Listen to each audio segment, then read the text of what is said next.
Doktor Adrian Zenz, bugun suhbatga qatnashganingizga ko'p rahmat. Meni taklif qilganingizga rahmat. Of course, and Dr. Zenz, my first question is, UN High Commissioner for Human Rights, Michelle Bachelet, declared on Doktor Adrian Zenz, sizdan so'raydigan birinchi savolim bunda. Birlashgan Davlatlar Tashkilotining kishilik huquq oliy komissari Michelle Bachelet seshanba kuni o'zining 5-oyda Xinjiang Uyg'ur avtonom rayonini o'zishga olgan Xitoyda ziyorat bo'lganligini e'lon qilgan edi. Bu tuyuqsiz e'lon qilingan uqtirish nurg'unlagan Uyg'urlar, xalqaro olimlar va kishilik huquq tashkilotlarini hayron qoldirdi. Ammo bu uqtirishda Xitoyning irqiy qirg'inchiligi va insoniyatga qarshi jinoyatlari va yoki 1.8 milliondan ko'proq Uyg'ur ham bu rayondagi boshqa Turkiya xalqlarining tutqun qilinganligi tilga ilinmagan. Aksicha bu yolg'iz xohlagancha tutqun qilish va bir qism emgak masalalarini tekshirganligini bildirdi. Sizningcha uning bu ziyoratiga qanday qarsak bo'ladi? How do we look at her upcoming visit to China? Well, in my opinion, her plan to visit China. Demak, mening fikrimcha, uning Xitoyga ziyorat qilish plani yaxshi ish. Lekin men bakroq ko'ngil bo'ldigan uning Xinjiangni ziyorat qilish planiga kelsak, men Xitoyning diplomatik jihatda mana Michelle Bachelet Xinjiangni ziyorat qildi. Hamma ishlar yaxshi deyishidan andish qilaman. Shunisi aniqki, Xitoyning bu qalaymaqonchilikni tozalashga, lager va siyosatlarini chiroyli ko'rinadigan sirtqi qiyofat bilan bezashga nurg'un vaqtlar bo'lgan. Amaliyotda Xitoy allburun shunday qilib bo'lgan edi. U 2021-yili muxbirlarni paxta tezlari bekor qilingan lagerlarni ko'rishga va masjidlarni ko'rib, imomlar bilan paranglashishga taklif qilgan edi. Afsuski, men bu ziyoratning Uyg'urlar davosiga ijobiy ta'sir ko'rsatishiga ko'zim yetmaydi. Chunki u nagili borsa, Xitoy uni boshlab boradi. U ma'lum bir yerga berishni talab qilsa, ularning shu yerni oldin tayyorlashga jiq vaqti bo'ladi. Xitoyning bu saqchi davlatida, ya'ni Xinjiangda yashaydigan har qanday kishining nima deyish demasligiga tayyorligi bor. Meningcha bu haqda nurg'un dalil isbotlarimiz bor. Shunglashqa men Michelle Bacheletning bundaq ziyoratdan eng yaxshi foydalanish va ziyoratni Beijingning qo'liga tashlab qo'ymasligiga ehtiyojli bo'lgan mahoratini ko'rsatmadi deb qarayman. Uningdan boshqa u o'zining nimalarni ko'rmoqchi bo'lganligiga kelganda, u yig'ilish lagerlarini tilga olmadi-ku deyman. U lagerlarni tilga olmadi, turmalarni tilga olmadi. Uning shu narsalarni tilga olmaganligi kishini bakma andishiga soladi. Shunga men uning shu ishdan ko'zlagan maqsadining zodi nimaligini bilolmayapman. Uningdan boshqa uning bu vaqtda favqulodda gachi ekanligi uning Uyg'urlarga bo'lgan vahshiylik to'g'risida sukuti turganligidan deb ko'rsatilgan. U buningga, ya'ni bu vahshiyliklarga qarshi alohida gap qilmagan. Meningcha bu intayin og'ir masala.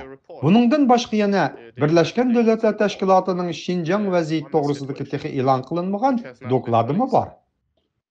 Right. Do you think, she says she's going to send an advance team to China? To'g'ri, u bir guruhni Xitoyga oldin bu masalada Xitoy hukumati bilan hamkorlashib ishlashga avatmoqchi bo'lganligini bildirdi.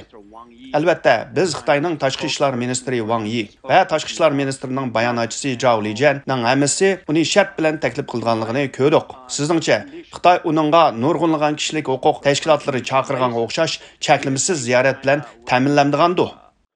Unfettered access, as many human rights organizations have called for? There's zero chance that China will do anything that will endanger. Xitoyning o'zining Xinjiangdagi obraziga xavf yetkazishning imkoniyati nol. Shunglashqa, meningcha Xitoyning uningga to'salg'usiz ziyorat elib berishiga imkoniyat berishi nol. Chunki shunday qilgan taqdirda Xitoyning ichilishni xohlamaydigan ishlari tekshiruvchilar tomonidan ichilmagan bo'ladi. Aksicha ular astoydil boshqariladigan maxsus usullar o'ynaladigan ziyorat bilan ta'minlaydi. Michelle Bachelet biror ishlarni talab qilsa, doirlar shularni ado qilib turibmi, hech dalil isbotlarni oshkorlamaydi. U rostilla texi mashg'ulot elib berayotgan bir tarbiyalash lagerini ko'rgisi bo'lsa, ularning bahona tepib, mayli bexatarlik uchun bo'lsin yoki boshqa bahona uchun bo'lsin, mumkin emasligini deyishi mumkin. Shunglashqa mening fikrimcha, cheklimisiz ziyoratning bo'lishining imkoniyati nol hisobida. As you stated earlier, the UN High Commissioner Michelle Bachelet, she really did not speak up on the case of Uyghur situation for the past 3-4 years. Also, the UN General Secretary Antonio Guterres, he really didn't touch about the Uyghur subject. Siz burun aytgandek, BDT Kişilik Hukuk Ali Komissari Michelle Bachelet 3-4 yıldan buyan Uyghur vaziyeti to'g'riliq ovoz chiqarmadi. Shundaqla BDT bosh katibi Antonio Guterresmi Uyghur temasiga rasmiy aralashmadi.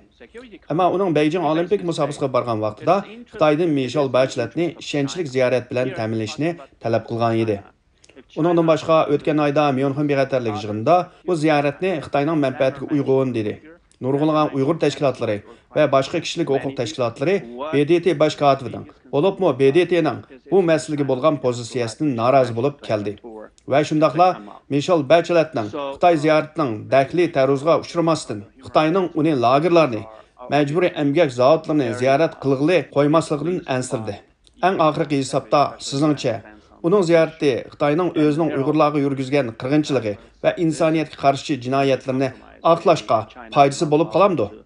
Her visit at the end of the day will actually help China to whitewash China's genocide and crimes against humanity of the Uyghur people. I think, yes, there's a definitive risk that that would be the case. There's a significant risk. Men that China shundaq. will use this Shundaq as a bo'lishiga weapon. imkoniyat bor.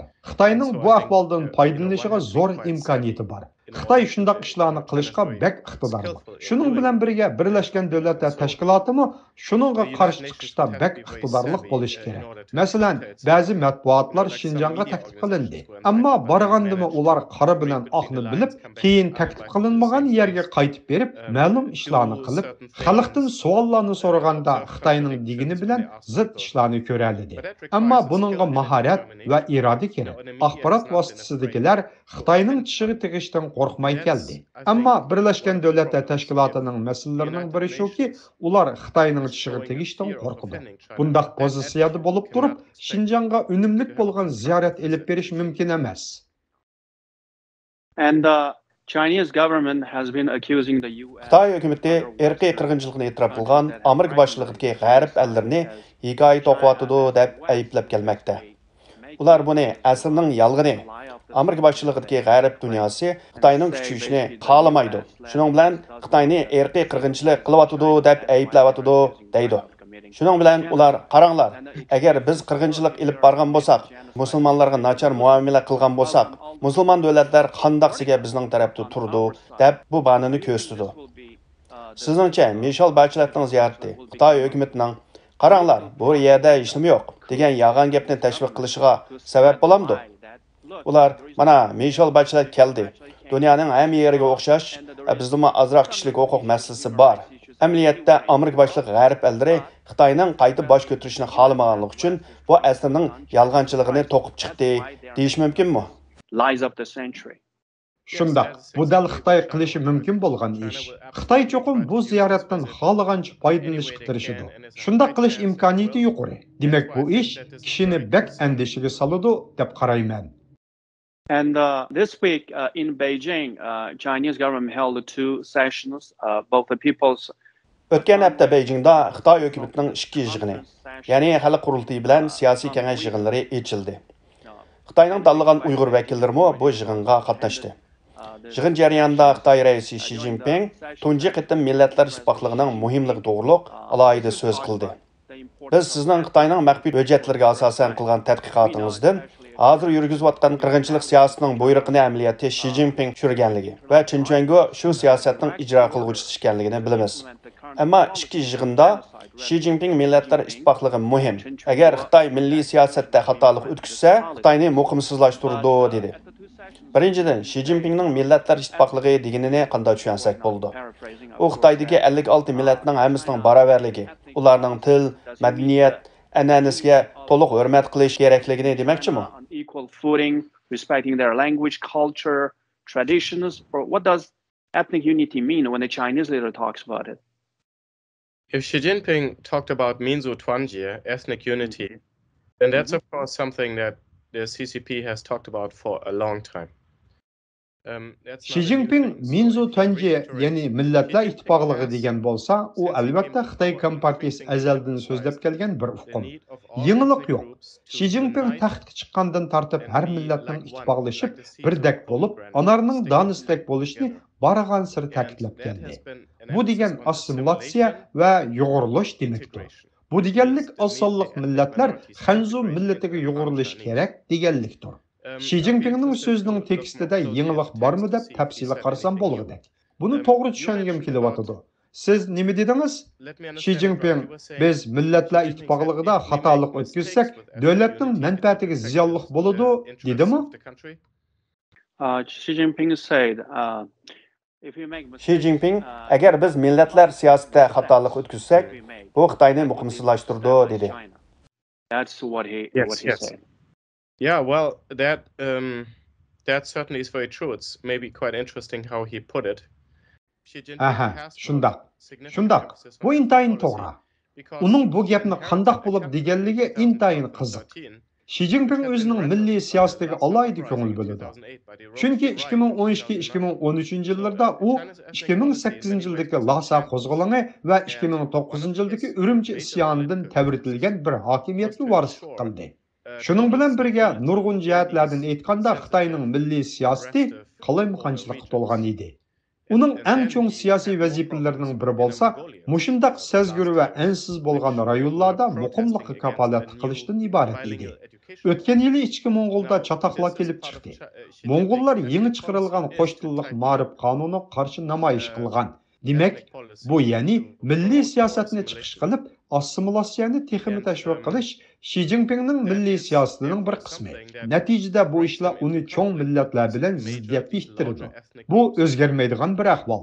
Shuning bilan bir vaqtda agar u milliy siyosatda kelib chiqadigan masalalardan tajriba olgan bo'lsa, balki u assimilyatsiya tadbirlarini texnik yurgizishda bakrak diqqat qilgan bo'lardi. Xi Jinping bu ichki Mo'ng'uldagi to'polon sababli assimilyatsiyaning sur'atiga bakrak ko'ngil bo'lamdigandi va yoki aksiya shu assimilyatsiyaning sur'atini texnik teziltamdigandi deb qiziqyapman. Shuni ko'rish bak qiziqarli bo'ladi deb o'ylayman. Ammo uning qilgan so'zining o'zidan buning Xitoy siyosatida qanday ma'nosi borligini ko'rmak biroz qiyin. But from the statement itself, it's a bit difficult to glean what that means for Chinese policy. Yes, during the two sessions, Shundaq, ikki yig'inda millatlar ittifoqligidan boshqa yana bir muhim nuqta Zhonghua Minzu, ya'ni Buyuk Xitoy millati bilan birlashish va qo'shilishdan iborat edi. Bu Xinjiangning yangi sekretari Ma Xingrui va Uyg'ur vakillarining so'z qilish nuqtalarining biri. Ular Zhonghua Minzu, ya'ni Buyuk Xitoy millati degan ideologiyani ta'kidladi va qabul qildi. Buning ma'nosini qanday tushunsak bo'ldi? Xitoy hukumatı Zhonghua Minzu hukumini tashviq qilib, har millatni Zhonghua Minzu, ya'ni Buyuk Xitoy millatining bir parchasi deb qarishining nima maqsadi bor? Bu Uyg'urlar va Xitoydagi boshqalarga qarshi assimilyatsiya, ya'ni majburiy assimilyatsiya siyosatini tashviq qilish emasmi? but isn't this pushing forced assimilation against Uyghurs and others in China? Yes, the Zhonghua Minzu concept is used by the CCP. It's a concept created by Shundaq. Zhonghua Minzu hukumi Xitoy Kompartiyasi tarafidan ishlatildi. Bu degan 1980-yillarda insonshunoslar, masalan, Feng Xiaotong qatorliqlar tarafidan ijod qilingan bir hukum. Bu hukum Zhonghua millati ostida har bir millatning birlashishining tarixiy zaruriyat ekanligi, har bir millatning bir oila va hatto bir minzu, ya'ni bir millat ekanligi sifatida ishlatilib kelingan. Bu hukum Xitoydagi barliq millatlarning umumiy Zhonghua, ya'ni Xanzular tarafidan kontrol qilinadigan Xitoy madaniyati bayrog'i ostidagi bir guruh ekanligini yana bir qatam ta'kidlaydi. Shunga Zhonghua Minzu, ya'ni Zhonghua millat hukumi, aniqla assimilyatsiya hukumi va Xi Jinping tarafidan qayta ishlatilib ta'kidlanadigan bir hukumdir. Birlashish assimilyatsiyani ko'rsatadi albatta. What it signals is that integration, that assimilation. And one last question is, in light of the Russian invasion of Ukraine, now as we Eng oxirgi savolim bo'lsa, Rossiyaning Ukrainaga tajovuz qilishiga qarsak, Uyg'ur qirg'inchilik bo'layotgan chog'dimi, Amerika boshchiligidagi g'arb ellarining diqqati asosan Ukrainadagi fojiaga markazlashdi.